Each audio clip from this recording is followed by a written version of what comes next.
Hey everyone, so today is my day off, and as you all know, for some reason, time goes by so slow when you're at work, but when you're home, you don't get things done, it goes by so fast. So today, I'm wearing Lucky Brand.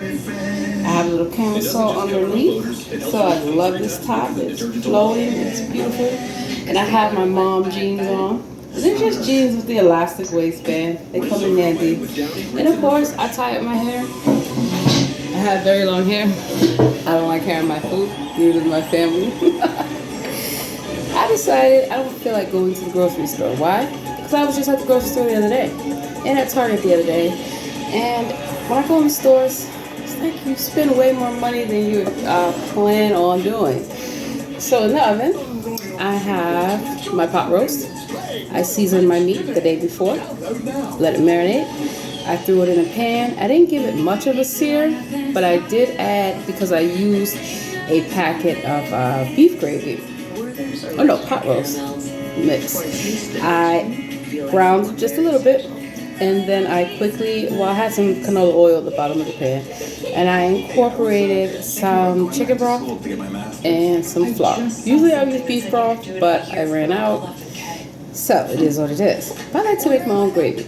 And then I use what was left in that pan to coat my vegetables. Season your vegetables, and let them have that marinating. So in about 20 minutes, I'm going to take the pot roast out the Dutch oven and then add in those vegetables. So when you're doing your meal planning, before you go to the grocery store, think of the different dishes that you want to create. Look at what you have on hand, and then go to the grocery store with your shopping list so you know specifically what to get, and obviously look for the deals, coupons, things of that nature. It saves you time, it saves you money. There are certain days that I prep certain things on because it's easier. I know when I'm making intricate dishes, not that pot roast is an intricate dish, but there's different layers to it. It's easier for me to quickly chop up all my vegetables, and I let them marinate in seasoning. You can do that, people. It's a real thing. Seasoning your food. And I decided that I needed to use up that buttermilk. Finally gonna make the buttermilk biscuits that my daughter had been asking for. I was gonna go with the pot roast. And I was like, okay, I'm gonna use empanadas. Caramel apple empanadas. Got the caramel sauce. This one I'm not gonna buy again just because it has corn syrup. So I'm gonna look for one that's free. And then cutting down on dairy. Even though I brought 4 small packs of cheese the other day, just because I saw videos of how food is made and you just won't go there. So usually I knew how cheese is made. I tried to just block it out because cheese is so good, but I'm definitely going to start making some changes when it comes to that. I already, only use dairy primarily for cooking, such as buttermilk and butter. But I'm going to look at, different options. It's just really hard to get away from butter. I'm working on it, right? So, I already made the dough for my biscuits, and I added some cheddar cheese to them. It's in the refrigerator. I already made dough for my empanadas. Now, what I find is that even like when I make pizza dough, when I make different types of dough, I like to season my dough with the seasonings that's going to be used for the things. So, for example, when I make a pizza crust, I'll put the oregano, I'll put the garlic powder, I'll put the onion powder in the dough, right? Just to give it a better flavor. And of course, butter. So I decided I was just going to use the apples that I had on hand, which was about 3 apples. Unfortunately, 2 went bad. I cleared out most of my little food bin. Today is Wednesday. I am going to be working Thursday, Friday, Saturday, Sunday. So I'm going to be working about 4 days in a row. I'm very tired. And I'm not going to feel like cooking. So that is why the freezer comes in handy, because you can make something, a big batch of it, and freeze some of it. And I do that so that way on those nights where I get home late, or my husband gets home late, just pull out the freezer and warm it up. It's better than a microwavable meal. In fact, there goes my alarm. Put pot roast, add vegetables. Okay, got it. Let me just dismiss that. I brought a whiteboard so That's going to help me stay focused on the many different things that I'm doing because I'm in school, I'm working full time, I have a family, and I'm also operating and running different businesses. So keeping track of things of that nature. And also, it's just healthier for your family to eat. Like, for example, yesterday, I only had an 8-hour shift. Sometimes it's 10, sometimes it's 12. It just all depends. And I like to have enough food. So it turns out I do have to go to the grocery store, but I'm going to go later. I definitely got to get some more water. I like to take to my job my own bottled water, my own sparkling water. I even bring my own coffee and tea. I just brew it at home, bottle it up, and then it's good for my family. So everybody has different teas to choose from. Different coffee, things of that nature. It saves money and it saves time. I have plenty of plastic containers. So yesterday I took that seafood curry that I had one piece left that I'm about to eat of that soup tin bread that I made. I took my breakfast. I didn't have a chance to eat it. I had my little buttermilk pancake with my omelet, which was so good. OMG, it was so good. And then I took 2 other little cuties. So the point is that when you prepare things in advance and you take your food, it makes things so much easier. Now my daughters are at the age where they only take lunch maybe a few times a week, and I understand why they're at the age where they have open lunch, so they're able to eat out, and I allow my daughters to do that. I help them make healthy choices at home. It starts at home. So me and their father, we teach them by eating healthy at home and picking smart choices when they're out, and also, we teach them to avoid fast food. So give them a little bit more money so that way they can eat a little bit better, a little bit cleaner, healthier. It's worth it, and you got to think that when you're out and about, especially I work a lot of different events, there's always high priced, not the best food available. So if I'm not able to have something warmed up, I think of easy things that I can take that are non-perishable. For example, tuna, salmon, little packets. All you gotta do is take a couple packets of whatever you want to dress it up with, whether it's mayonnaise, whether it's relish, mustard, any of your little vegetables, and there you go, with some bread or some crackers, or even pita bread. There's different things that you can do. I like to have my protein bars, my granola bars, my trail mix, things that are just easy to grab, so that way, when everybody's heading out to do what they need to do, there's always fresh fruit. There's always some type of dry fruit, different nuts, just healthy stuff, healthy options for sure. And then the fun stuff, I get the late July chips because they remind me of Doritos, and they're healthier. No artificial flavors or colors. Different pretzels, different things like that, comes in handy. So let's get it cracking. I already got my empanada dough. In the dough, I use pure vanilla extract. I use some cinnamon, some nutmeg, obviously butter. Because I'm using less apples than the recipe called for, let's see, got about a tablespoonful of butter in here. I'm going to dump in my apples that I chopped. And then you can always go online and get recipes and, inspiration. So that way your family doesn't get bored with, the same old. So I think, let's see. Voila. I need my brown sugar. This is the dark brown. I use dark brown or light brown. I'm going to do about 2 heaping spoonfuls. And I love these recipes that don't add the measurements. It's like, at least put the measurements and then let people decide. See, when you're cooking in a commercial kitchen, you have to follow the recipes and you have to follow the measurements. When you're at home, you kind of do what you want to do. So a lot of my cooking style is an incorporation of home style as well as commercially based. So I'm going to add a cupful and essence Get real vanilla. Do not get imitation vanilla. I'm not even going to tell you where imitation vanilla comes from, but it's disgusting. It's quite a lot of things that they mass produce are very disgusting. So I decided to use 2 capfuls. And I like to have different essence extractions, that is. So I have vanilla extraction, pure orange extraction, almond, orange, vanilla. Those are my favorite go-tos. Lemon is not bad also. Now, you know I love apple butter. It's so good. So I'm like, why can't I just add a teaspoonful, actually 2, of apple butter, just to bring out the apple flavor. I love the taste and the consistency of it. So why not, right?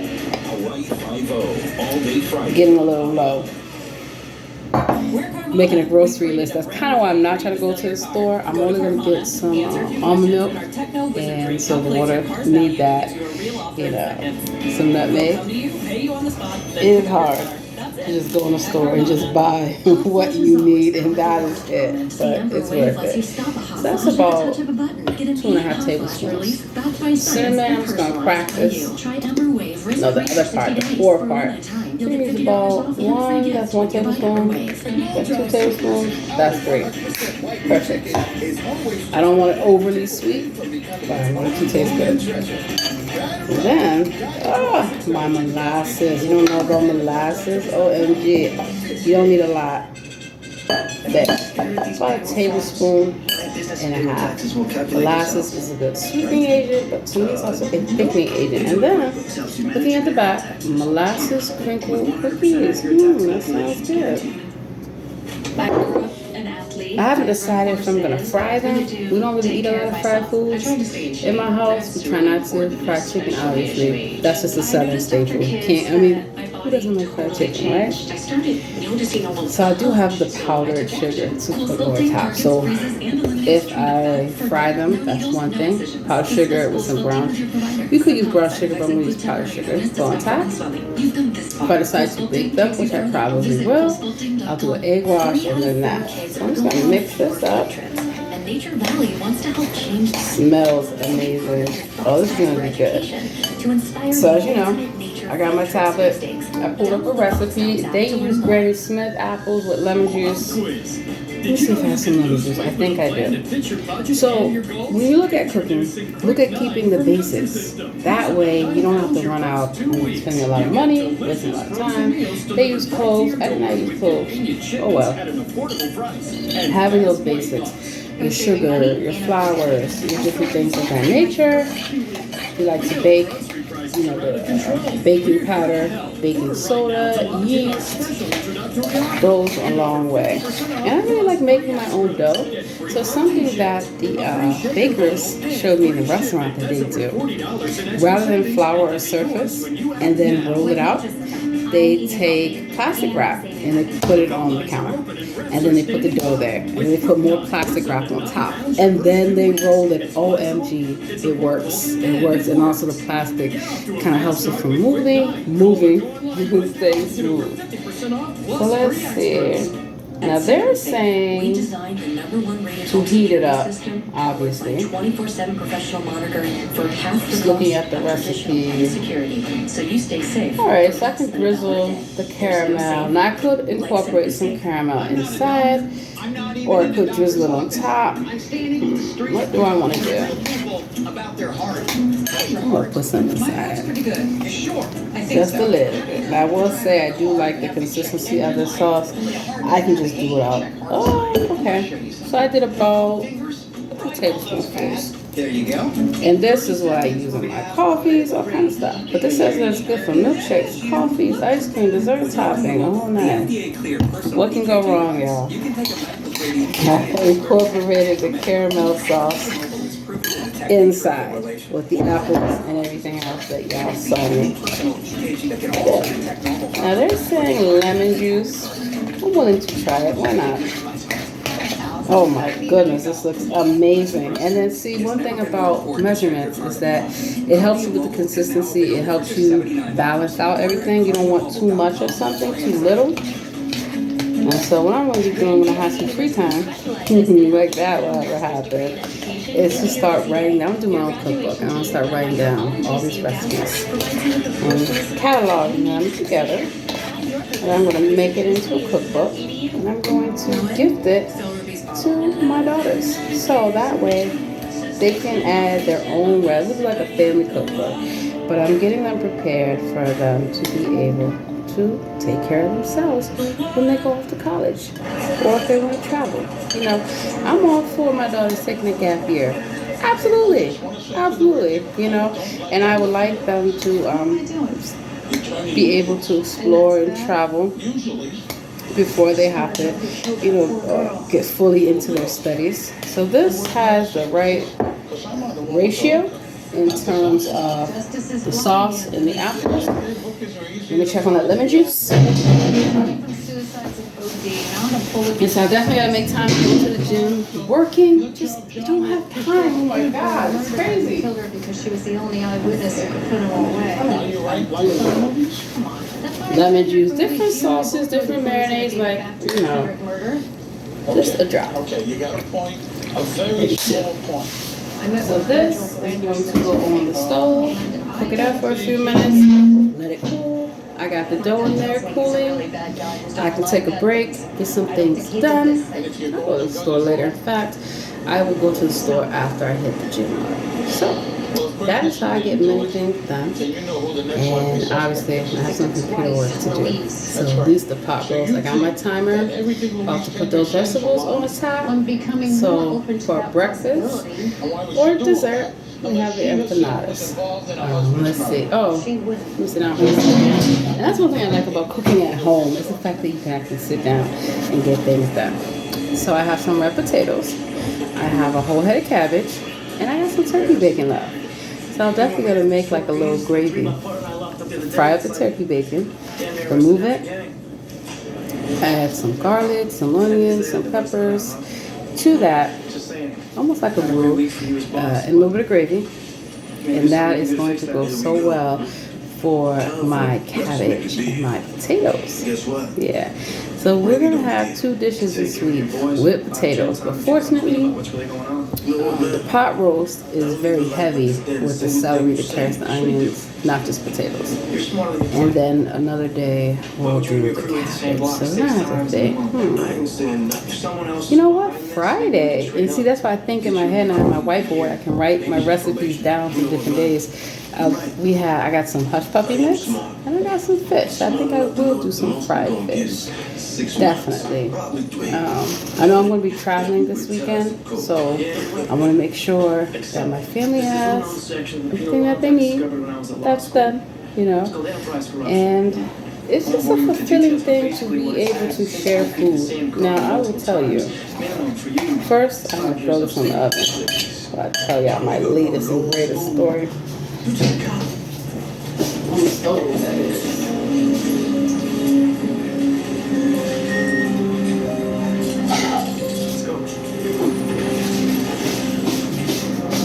Might as well bring you along for the journey.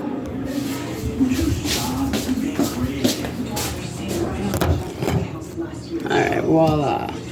So, I'm going to heat this up. Thank God for a dishwasher. I'm not going to lie. But sometimes you just don't have, you have time, but rinse your dishes before you put them in the dishwasher. I even tell the dishwashers that at the restaurant, one, it keeps your water cleaner, it gets your dishes cleaner for sure. And let that rinse. I had to take the pot roast out. I'll be right back. But this is cooking. What that means for me is kind of bad. Look, I don't know how this plays out. What I do know is, it's not a good idea for us to sit around here talking about it. I'm not going to set it up. Do we even know who he's talking to? I don't even have my apron on. I forgot. But I do like to wear an apron. I don't like my clothes to get messed up. It's not our business. Must be a ghost in my house. I heard something. So this is the vegetables that I had seasoned, chopped up. I let them marinate in the refrigerator. As you can see, that gravy, I created that through what was left. Oh my God, it smells so good. What was left in the pan from when I had the meat in it. And of course, flour. Adding that flour, adding enough of it, some broth. So as you can see, my vegetables are seasoned. My potatoes are seasoned. Everything is seasoned and seasoned well. There's nothing worse than having bland food. Oh, my God. Alright, let's see. Get that going. And I'm going to make time to clean my oven. I got the easy off. I'm going to spray it. It's self-cleaning. Get that done. I love this Dutch oven. It's not too big. Perfect size. Alright. Hot, hot, hot. Looks amazing. Not just because I made it. As the beef.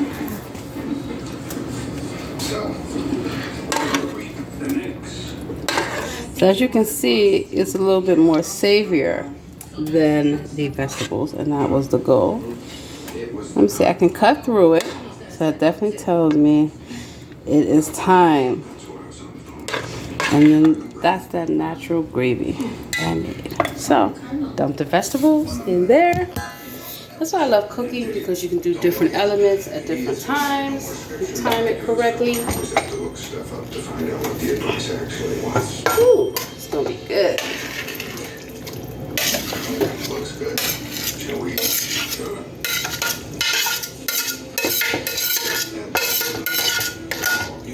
I try not, well, I don't put my pots and my pans in the dishwasher. I like to hand wash them. Fortunately, it's not that much of a mess.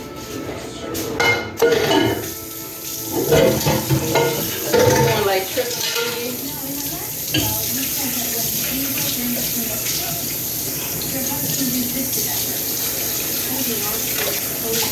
Alright. Dishwasher, yay!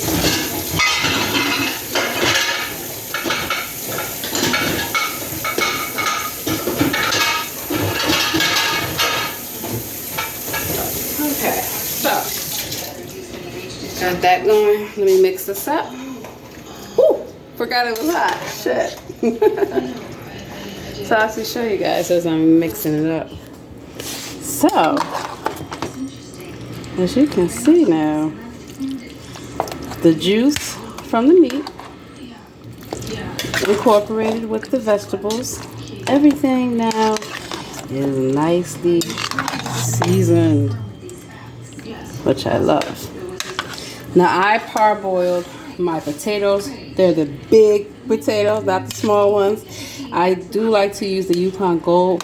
They're easier to cook. You don't have to peel them or anything like that. Just wash them and go. But I had a lot of carrots to get rid of, and I just didn't want this to be cooking for a long time. So some things you can pre-do. Usually I add like thyme or oregano to it. I ran out. At the end of the world, I'm gonna take a taste test. So when you season, you want to season well, but you don't want to over season, especially when it comes to salt. I use salt last. Do your herbs and other seasonings first.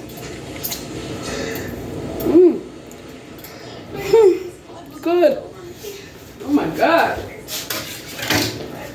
You know when you do the damn thing, it tastes good. Why do I keep forgetting that that's hot? The top. Alrighty, so back in the oven it goes. This is bubbling up. And again, I like the low and slow method.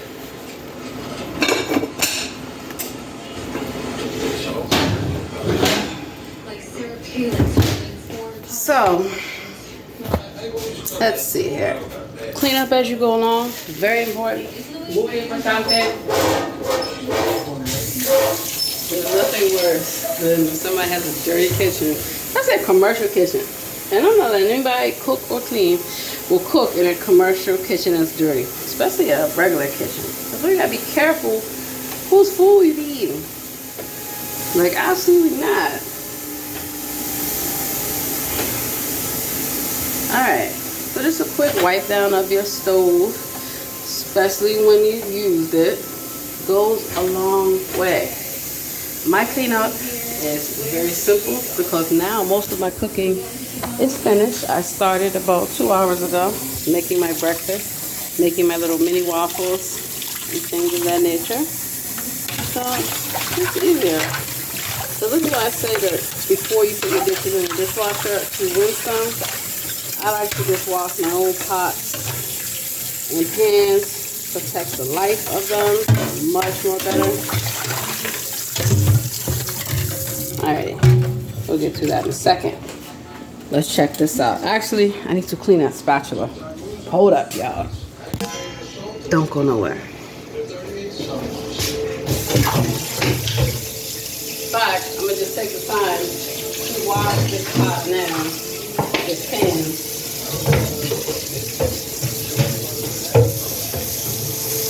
So it does not take much effort to clean while you're cooking, because you don't want to wait till the very end and have everything all piled up on you. And then, you know, having worked in many restaurants, I always tell people to keep their workstations clean. I mean, even in a rush, it can be done. And I know so because I've done those jobs.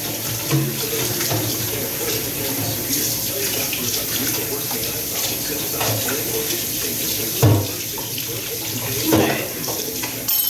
So, if you've ever been a barista, which I have, and you know they're like, get those busy rushes, lines almost out the door. People might say, oh, it's too hard to keep your station clean.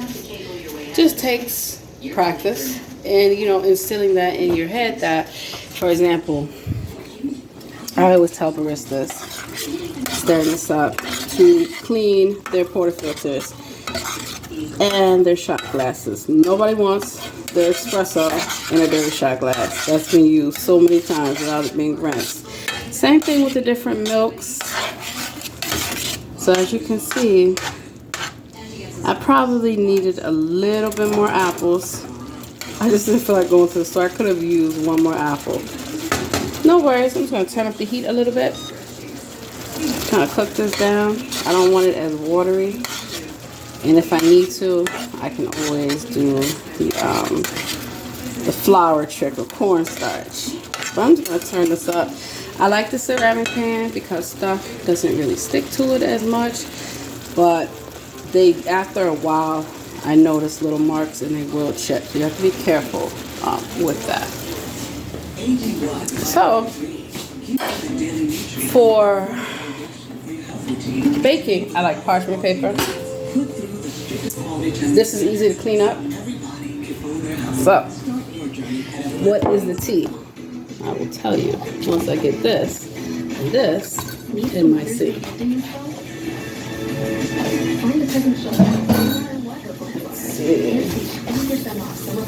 So it's just amazing again how time flies. OMG, it's like before you know it, half the day is gone. So that's why I decided to get up early and to start doing this now.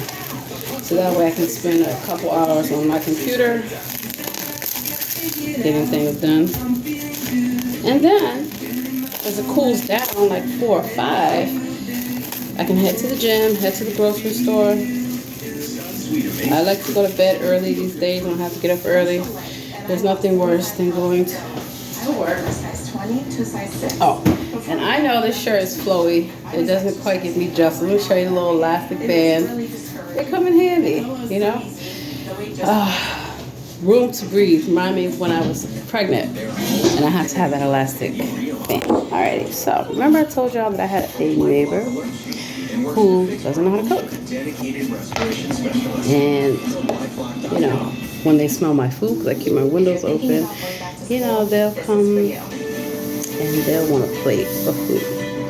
Which at first, you know, try to help out somebody that's younger, doesn't have much experience domestically, not a problem. But my husband warned me, do not let this become a habit. One, food is expensive. Two, it takes time to shop, get your food, cook, and all that stuff. You know what I mean? And so I offered for them to take some cooking lessons with me. And I offered to even go to the grocery store with them and show them how to shop.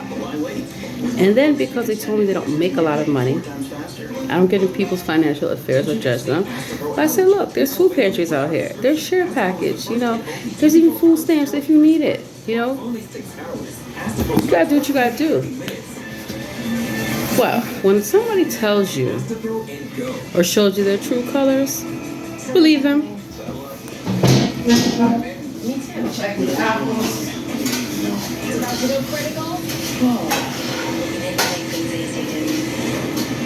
What's the fun then? Alright. I had to turn up the heat just to thicken it up a bit. So back to what I was saying. So she didn't seem to be interested in that. You know, I told her, I said, I don't know what you're going to do because my family's getting ready to move in a few months. I don't know what you're going to do then. You know, joking with her. She's like, you know, oh, but I'll have you to cook for me and all stuff. I'm like, no, the hell you won't. And just their disposition. They didn't take me up on the cooking lessons. They didn't take me up on going to the grocery store. They work just like I do. You know. So there's no excuse as to why, to me, they don't know how to cook. I even showed them how to go online and find different recipes, you know. It seems like they're just more content with knocking on my door to get a plate of food. And they're like, I'll give you a couple dollars. Money is not the issue, you know. So a little $3-4, I'm definitely giving this person a lot more than what they would get for $4 anywhere. One time they came to me with $2 and change. I'm like, damn, times must be hard. But again, I don't look down on people or judge them. I notice that, you know, for whatever reason, they're just lackadaisy when it comes to that. And I don't know where their parents are. Because that, to me, the first thing is like, your parents didn't teach you how to cook? Your mom or your dad? And FYI, my husband can cook. Absolutely. So I'm listening to the apples while I'm talking. So, let's see. I was like, this can't be an everyday thing. You know, once in a while, maybe once or twice a week, I don't mind. So the last time for $4, I had given them a piece of quiche. I gave them like 2 little apple tarts. I had given them some of the tuna salad that I made, some of the chili with the rice. I gave them a lot of food for, you know, that price. Well, the other day, like 11 o'clock at night, which is late, and they come knocking on my door. I haven't ate all day long. You've been in your apartment, or, well, your condominium, because I don't even know how they afford the condominium, the way that they act. Let me turn these apples off.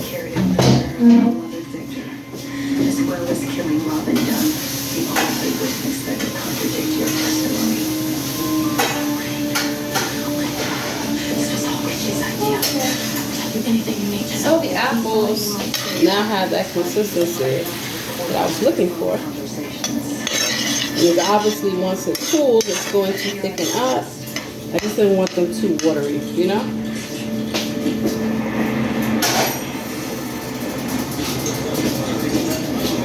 So, I know that with condos, some people rent, some people buy. So, we'll just leave that at that. It's like 11 o'clock at night. And they're like, oh my God, you know, my windows were open. I like to sit on my balcony at night. So relaxing. And they're like, I can smell it, you were cooking, it smells so good. I wonder if I could get a plate and I'll cash app you on Friday. So you're knocking on my door this late, you want some food, you got your stop store that you've been hungry all day long, and then you're gonna pay me for it a few days later. So I started thinking back to what my husband was telling me. And then I started thinking back to the comments that they were making, like they don't feel the need to learn how to cook because they have me. I'm like, so you think you would take advantage of my kindness? I don't think so. So I told them no. Why? Because when I cook, generally speaking, I budget. I meal prep, I meal plan, and I budget. And just like a restaurant does. Food costs. And also labor costs, you know? And I'm thinking to myself, ain't no way in hell I'm gonna be sitting up in my house all day long, hungry. Don't you think that should prompt you to get off your behind and go online and look up some recipes? I can see if you're knocking on my door, can you show me how to make something? No problem.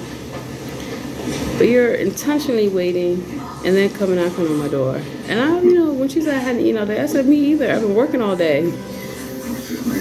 And I haven't really had a chance to eat. I said, so what I cooked tonight, it's not enough. It's enough for me, and it's enough for my husband who's getting ready to come home,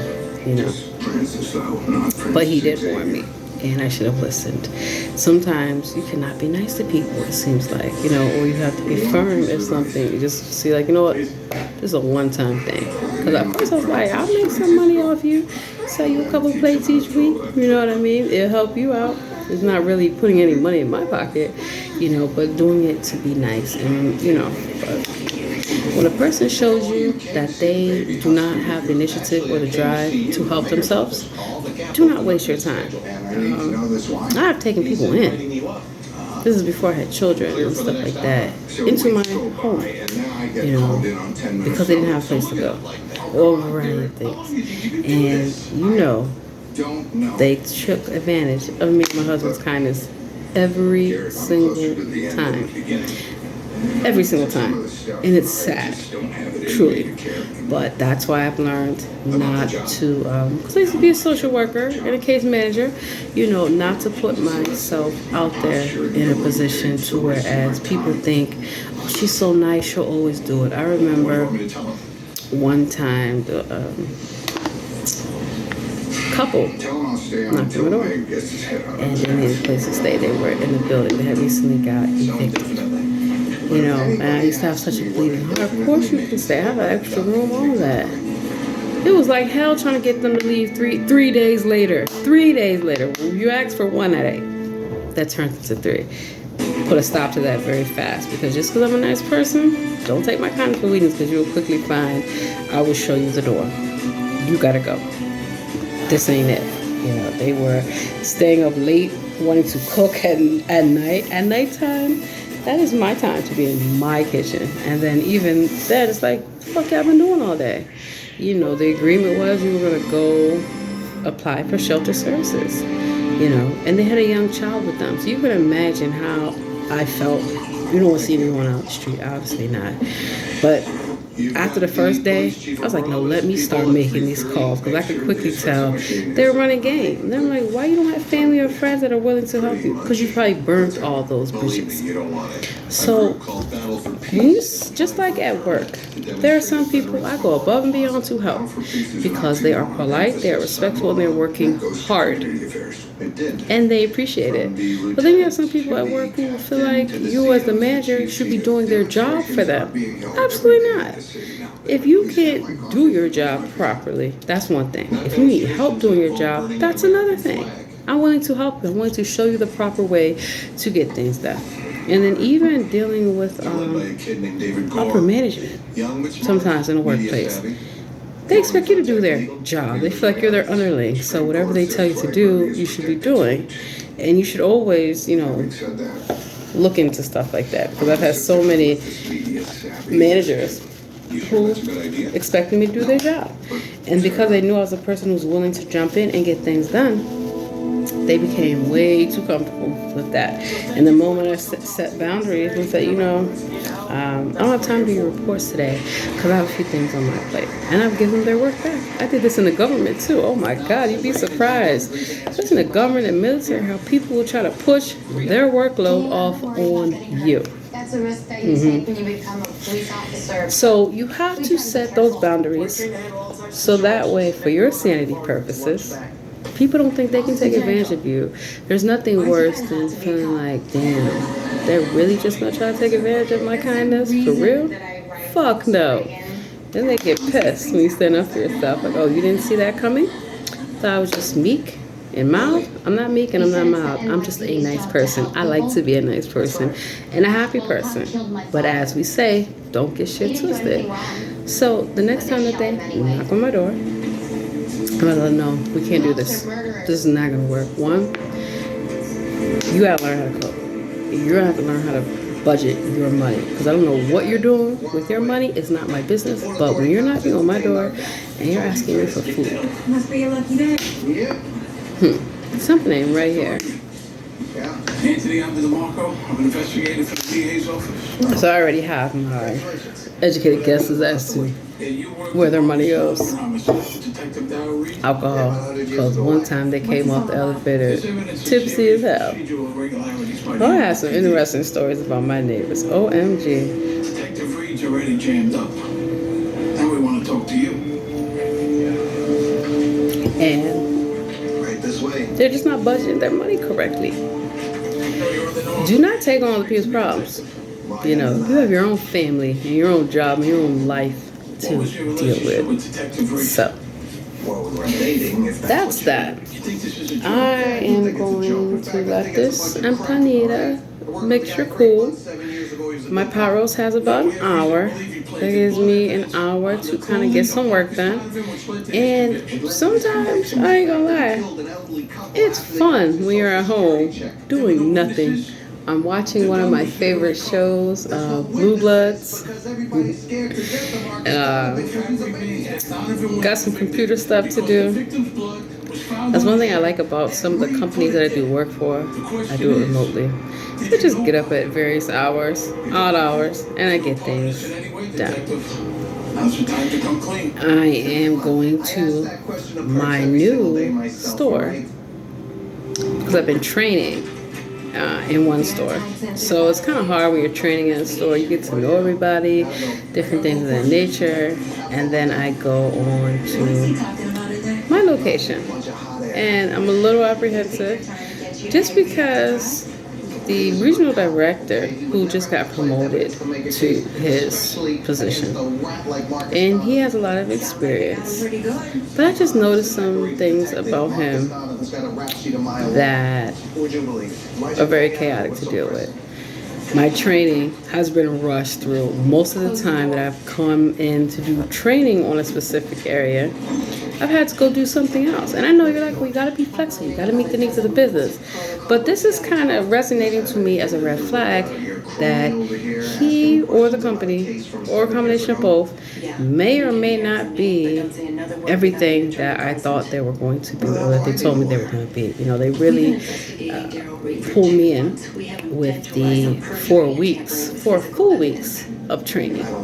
You know, because a restaurant, they have different operations and things of that nature. So luckily, I had experience in all these areas, because from what they have done to my training, let me tell y'all, I would be overwhelmed.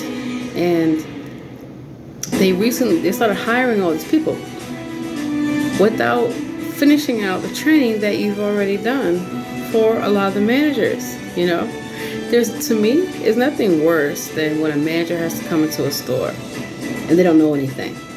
You know, and sometimes you have to wonder where they come from and what type of training was provided to them. So I'll be brief, 5 minutes, y'all. I had an incident the other day at work where a guy who recently got promoted, so it seems like this company does tend to promote from within, which is good, and promotes fast, which is even better. But I could tell there's just some things he does not focus on, as well as another manager that's been there for a while. It just blows my mind how people can have a restaurant in their dirty conditions in your kitchen. There are dirty conditions in your front of the house. You know, to me, every day, deep cleaning, wiping down your walls, wiping and sanitizing all your surfaces.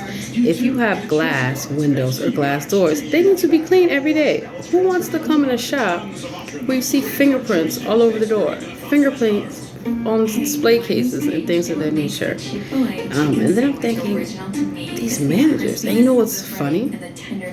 filet. I think some of them just like to be dirty. And this is not just company I'm with, now this is with almost every company that I've been with. Simply because when people try to interrupt me from cleaning, I'm like, do you not see how dirty this is? If I sweep your floor and I'm pulling up all this dirt, dust, and debris from behind stuff, and like, well, we need you to focus on this. Oh no, I already got that. This cleaning needs to be addressed and taken care of.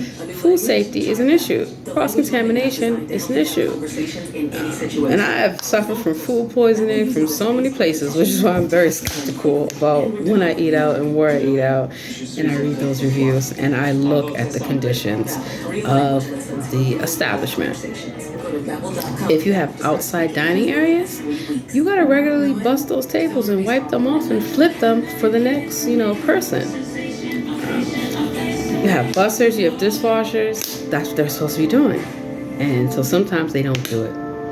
Or sometimes they're overwhelmed. So I'll jump right in and start doing it myself. If it's not too busy, I remind them, please, we need to stay on top of this. But most of the time I found out that when they see me taking action, they spring into action, because I'm not mean about it. I'm not nasty to them, And it's hard because sometimes, people are playing games and just chilling. And so I'm kind of concerned that one of the managers who recently got promoted, he decided on a busy Sunday he wants to leave the store to go pick something up that should have been delivered or picked up the day before. While I'm in training with one other employee during a huge, busy rush. So I kind of felt like, is he doing this shit on purpose to me? Is this something that I'm going to have to look forward to?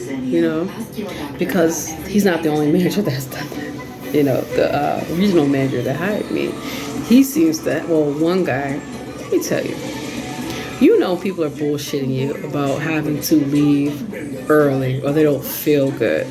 And, there's one guy, we could tell he was clearly, he comes to work and like within 2-3 hours, he wants his break. Which, okay, people have been here all day long. They've barely gotten to their break. Now I get it. He works another job. So his focus sometimes is not always there. And he's tired, But we all knew he was bullshitting, And I don't argue with people. You gotta go. Okay. I will work around that, and I'll definitely make sure the people who have to fill in and take your slack get the recognition that they deserve and get more hours. After you do this a couple times. First time, okay. Second time, take an observation of that. Third time, nope, too much. I already see what you're about. So we clearly knew he was just hungover. Happens a lot in the restaurant industry. So he has to leave. So who do you think had to take his spot? And he's a barista. And I had already been a barista before. But I had no training on how that company does it. But obviously, I was able to catch on. Even the other baristas, when I started working with them, they're like, how do you know all this shit? I say, darlings, I've worked a lot of places, and I pay attention and I take notes. And it helped that during my first 2 weeks of training, I literally was just jumping in, helping the dishwashers, helping the bakers, helping the cooks, different things of that nature, because it needed to be done. I never like to see a long line build up with customers. I mean, obviously, if it's busy, that's one thing. But I know that people will get impatient. They'll get out of line. You're losing money by not having enough staff, especially on that front end. So when he decided to leave and told me that he was leaving, I was like, this is going to be interesting. Now, there's a huge catering order that was due at 12. So to me, he could have waited until after the rush, because he works on Sundays. He knows how busy it is. He definitely could have waited into making sure that catering order, because all of a sudden, I got the cook. I need help with this catering order. I'm helping the barista. So I asked the baker if they could assist, but they're not cross-trained. You should always have your back of the house and front of the house cross-trained to do any of the stations. In fact, with this company, every employee, even if they're a barista or a cook or a baker or even dishwasher, they get cross-trained. They're supposed to. And she wasn't able to assist her because she wasn't cross-trained. So fortunately, the dishwasher was able to assist, and it just didn't make sense. So I'm like, here's another instance of where I'm, left to deal with this, And I've already been forewarned about the new store, how, definitely needs to be cleaned, definitely needs to be organized. And get this, the regional manager told me yesterday he's never even stepped foot in the location. So how the fuck does he know what's going on in location if he's never stepped foot? And then I kind of noticed from the way he spoke, some tension regarding him and the manager I'm going to report it to. So I always say use your gift of discernment when people are telling you about other people, even conditions. Now, the other manager who had worked in there a few days, he had a little bit more better observations for me to pay attention to, which I appreciate. Like, who does what? And he said the staff sometimes seem to want to be on joke time a lot. And I'm like, well, don't you guys address that? It seems to me that some things are not always addressed, and the way that you address them, matters for sure. So then it's getting me apprehensions as to what kind of manager am I going to be reporting to? Because from the way that they say things, they try to make it seem as though he's not being a good manager. And so I definitely got his phone number yesterday. I reached out to him, let him know I'm happy to work with him. I'm going to take some of what they told me into consideration, but not everything, because I look at their work habits. And at the end of the day, they may be the issue. One of the things that the guy made, and he's a white guy, both of them that I'm speaking of, one of them said, the clientele that you're going to be working at are going to be very demanding and entitled. Like here, it's mainly white people. And I'm about to say, whoa, stop right there, because it sounds like you're about to say some shit that you shouldn't be saying. We all know who tends to act the most entitled in this country. That's not even their country. White people. So let's not get it twisted. And for a white person to be telling me this or saying this to me, it's like, okay. So that's something for me to consider for sure. So then, as you know, in restaurants, majority of the staff are Spanish speakers. African as well, so they have a lot of Africans there.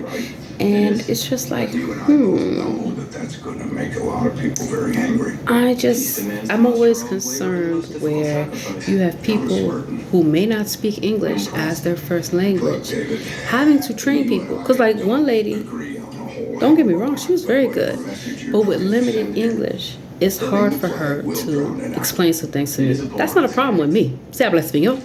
Yeah, a little bit, I speak. So, and my husband's Cuban, by the way. So I don't have an issue with Spanish being spoken whatsoever. The thing is, you should have recipe books and all this. Well, the company decided they're going to update all the recipe books. So while I'm in training, all the recipe books are gone. So I'm starting to feel a certain kind of way, and I'm just paying attention, to some of these red flags that are being raised. Specifically, we have people in training, and you're taking a resource that they're clearly going to need, So over the next few days, it's up to me. I'm making my own recipe binder of all the recipes, because if I have to jump in and cook, which I do, I need to have the recipes, right? To make sure it's the right standard, that you're using enough of the ingredients because your food costs and things of that nature. Same thing with baking, the whole night. And yeah, so I have to take it upon myself to write the recipes down, because I was told that the recipes that they do have in store, they don't want anyone to take the books out of the store. And then I'm thinking, why don't they just, have an actual training manual for their managers where it covers all 3 days? Because I'm the type of person, if you show me something, I can do it. If I can read the recipe or read how it's done, I can do it. It's no problem. So even if someone can't speak English or vice versa, you're able to communicate. So these are some things that after a few weeks in, I'm definitely going to bring to the company itself attention, because it needs to be done, and give them, I'm going to wait till my probationary period is over, 90 days, and give them my experience and my recommendations. They can take them, they cannot take them. They're smart, they'll take them. And there's also, the other manager, he made a good point about he's creating his own, binder to teach, because we have to train people, and that's the difference. You can tell people haven't been trained and haven't been trained properly. And so I'm getting a lot of piecemeal and not the full scope from the person that hired me. And that's because he's doing 1,000,001 things, And it's just, I don't know, it's kind of like, you have to go in with an open mind, but you definitely want to prepare yourself. And it's not my first rodeo. I mean, I'm literally being thrown to the wolves at every job that I had. And that's how I've been able to think on my feet, honestly, and just jump right in. I remember when I worked at another place, they were shocked. How do you know how to work register? It's a POS system, not rocket science. And even if it was, I could do that too. Taking the time when you're not getting what you need from your trainers or your management, how to work around that, and deal with that. So I'm looking forward to working with this new manager and seeing how I can assist him with bringing up some of the standards, and I read the reviews, some of the service, and it's just shocking to me that, again, management seems to be cognizant of this. So I don't know if it's not working out or what the case may be, but my goal is to be unbiased, to go in there and give everybody a fresh start. And how I do things is just simply asking questions and assisting, going to the people, because I get it. When you have such high turnover, especially in the restaurant industry, you get tired of training people. You get tired of having to explain shit. And then especially when people already have enough on their plate to get their production. Most restaurants, you have production log. So the baker has to fulfill that production log. They don't have the time to break things down. Luckily, I have experience, but if I didn't, it would be a disaster. And so keeping that in mind, I told them, it's okay. I know that you are very, very busy and that you don't have the time to show me a lot of things. No worries. Why don't I just assist you with getting this production log out, and then after we finish that, we'll go over some of the things that I need you to show me. And it worked out brilliantly that way, because one, I was assisting them and they were happy about that, and I was learning in the process. And then two, as a manager, being cognizant of people's time. People are under time constraints, and it's just stressful. Me, I always believe, you need to hire more people, or at least cross-train people so they can jump from one station, to the other. So I am looking forward to this opportunity. Not looking forward to the commute, but it is what it is. I knew I would be commuting again when I took the position. So it's something that I'll have to see if it's going to be worthwhile my time. So I give the company and myself 6 months, which I think is a fair amount of time to commit to see whether or not. So even though you have your 90-day probationary period, I generally say give it a few months to ease into your position, to get to know some of the management and things. Because I actually looked at the manager's background that I'll be working with, and he has a pretty good background, so there may be some things that he may need to fine tune. And I'm there to assist. I don't step on people's toes. I do not do that, but I also don't do their work. I learned that with some other companies that I worked for, where you literally just see the manager sitting on their ass all fucking day long. It's like, wow. I remember one time, especially, I had a manager who was just terrible, and she was nasty. And I was actually on the barista station helping out the barista who just walked off, because she didn't pay attention to things. And she's like, I need you to help the customer. And I told her, I need you to not yell at me in front of the customer. And then I wanted to really say, why don't you get off your ass and help the customer? It's funny that as a store manager, not one time did she ever train me or show me anything. Never. And then, or anybody in the store. And then on top of that, not one time did I ever see them help or interact with a customer. And as a manager, especially the store manager or the cafe manager, that's expected. You should know your clientele. You should know the demographics, the busy times. Like, they will put these production sheets out that make absolutely no sense. One of the things I always tell people, if people can see a product, they're more willing to buy the product because they can see it and it's in front of them. So they were doing a production sheet based off their sales that just wasn't accurate, because you do forecasting, you do projections and all that stuff. I get it. But you also have to pay attention to the weather. You have to pay attention to a number of things. So that's just my spiel. I gotta get ready to get the things that I need done. Y'all have a great day.